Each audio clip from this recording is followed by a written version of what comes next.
Hey everyone, today I'll show you how to withdraw cryptocurrency using the Kraken mobile app.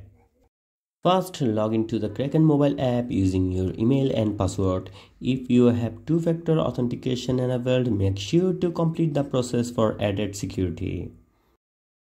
After login, go to Portfolio, select Withdraw. At the moment, I don't have any crypto in my account to demonstrate a live withdrawal.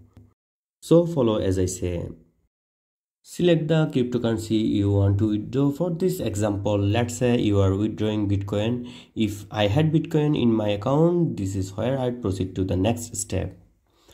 If it's your first time withdrawing, you'll need to add a withdrawal address. Tap Add Withdrawal Address, give it a nickname and paste the wallet address you are withdrawing to. Always double check the address as crypto transaction can be reversed. Once everything's filled out, you tap Confirm to proceed. Depending on your account settings, you might need to verify this via a 2FA code or an email confirmation.